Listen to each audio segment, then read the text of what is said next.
Good old Mike Mentzer. If you guys are anything like me and you follow fitness content, you've probably been seeing this guy lately all over YouTube, all over TikTok. He was notorious for his only training 2 hours the total week. He trained Monday, Tuesday, take off Wednesday, and then Thursday, Friday he'd train again, and then he'd take off the weekend. And each of his workouts would only last half an hour, which was mind-boggling at the time, and it still is mind-boggling to some people today. He was a huge advocate of taking one set to absolute failure. He'd do basically one set per exercise after he warmed up. He said that that's all you need. Anything else other than that's gonna be overtraining. It's completely different than what Arnold said at the time, because as we all know, Arnold would train 4 hours a day. He'd go 2 hours in the morning and then 2 hours at night. They had vastly different training principles, and today we're gonna take a deep dive into what does the science have to say. I'll throw in some of my personal experience as well, so we can take a look at that. Without further ado, guys, let's get right into the video. I kind of want to start this video off and say Mike Mentzer's style of training was superior to Arnold's. I know that for a fact because I've tried both really high volume and high intensity and tried lowering it. And we can also take a look at what the science says. Even the science says anything past like, you know, around 12 sets to like maybe 15 at tops if you're training hard. That's all you'll ever need in one session for one muscle group. And anything past that's junk volume. And it's actually probably hindering your gains. Mike Mentzer also believed the only true way to track progress of if you're gaining size, and that is if you were gaining strength on your lifts week to week. Now this is a really great argument. I do really strongly agree with this because at the end of the day, you're never gonna see somebody with like twig legs squatting 135 for one as their max. So there's definitely a lot of truth to that, and this I believe. It also makes tracking your progress just a whole lot easier than just going in and doing whatever you feel like for that workout. So that's a strong argument in favor of Mike Mentzer.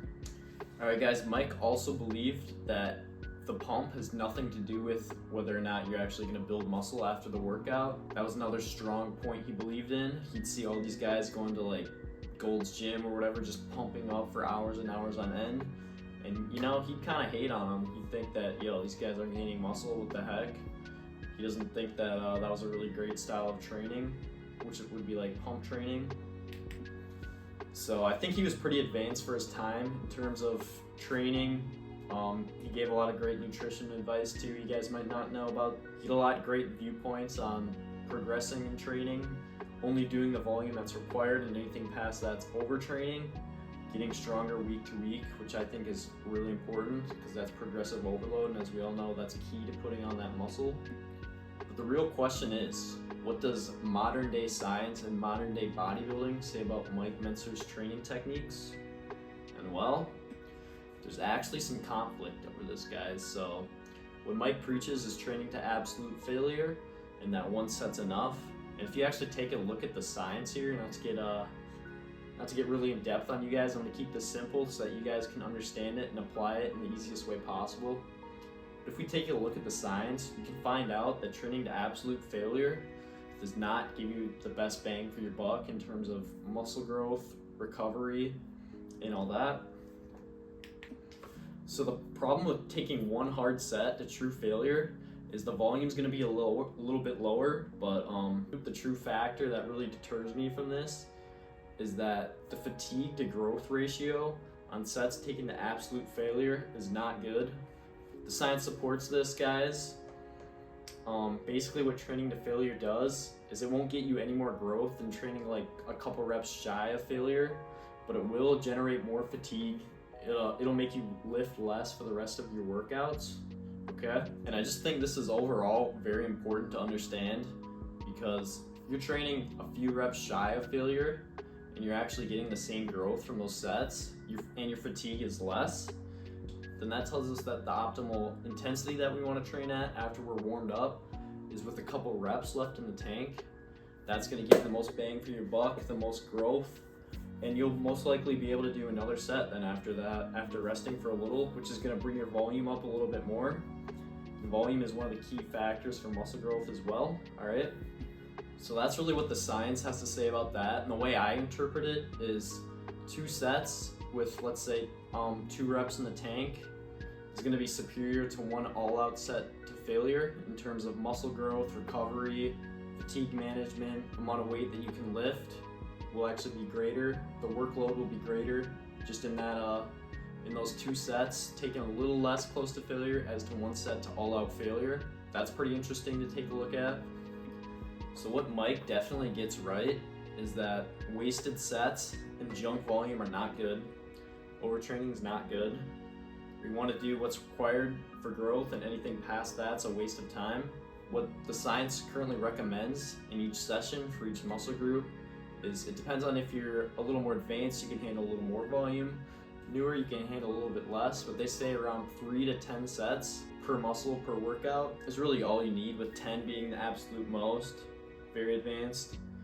3 being kind of beginner, just to hit that threshold of muscle growth. I would recommend anywhere from like 4 to maybe 8 sets of sets taken a couple reps shy of failure. I think that'll be really great for growth. It'll also allow your muscles to recover properly, so you won't be overtraining. You'll be able to accomplish more in that workout than if you just went 1 set to all-out failure. And that 1 set to all-out failure is even a little bit less time under tension. So that's what I think Mike gets wrong, guys, all right? Now, obviously, when Mike Mentzer talks about you growing outside of the gym and not actually inside of the gym while you're tearing down your muscles, that's absolutely true. So you don't actually grow when you're doing bicep curls. Like, the pump isn't making you bigger or anything like that. We'll get into whether pumps actually contribute to muscle growth in a minute, but the true recovery comes from after that. And you don't want to dig yourself into so far of a hole where you're completely fatigued, and then you don't have a good workout, and then you don't have good leading up workouts after that. Because building muscle, you don't want to think of it as one workout, guys, all right? You want it to be like, you do some stuff here, this is one day, the next day you do slightly more, next day more and more and more. Then eventually it'll come to a point where you can't really manage that workload anymore, and then you're gonna have to take a deload. So you wanna set yourself up to progress. That's like the main thing, I'd say.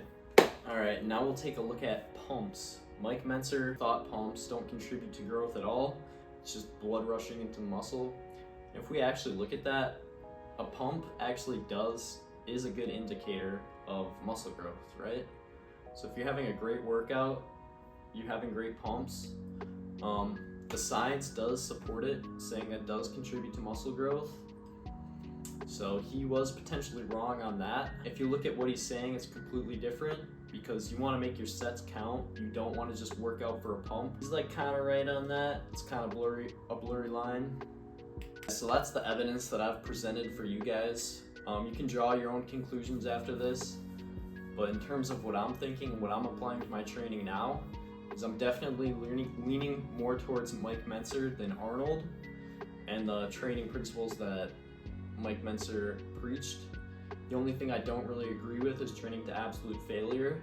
I think you're gonna have better growth and better progress training a couple reps shy of failure, and maybe doing 2 sets with, let's say, 3 reps in a tank versus 1 set to all-out failure. And the science does support that, but everything else I agree with. You don't need a ton of sets to grow. In fact, less sets are usually better than more, because more can lead to overtraining, which leads to less recovery, which leads to less muscle growth. So I do think Mike was ahead of his time. The modern research we have today, I've concluded that training to absolute failure is definitely not necessary for muscle growth, and it can potentially hinder some gains. But if you guys want to give Mike's training style a try, I don't think there's anything wrong with it. I think you can still make great progress on it. And I do think he was right about a lot of stuff. But I think that's going to wrap up today's video, guys. Thank you so much for watching. Please like, comment, subscribe. Let me know what you want to see next. Down to make some more YouTube videos of random stuff. But catch you guys later, boys. Peace out, man.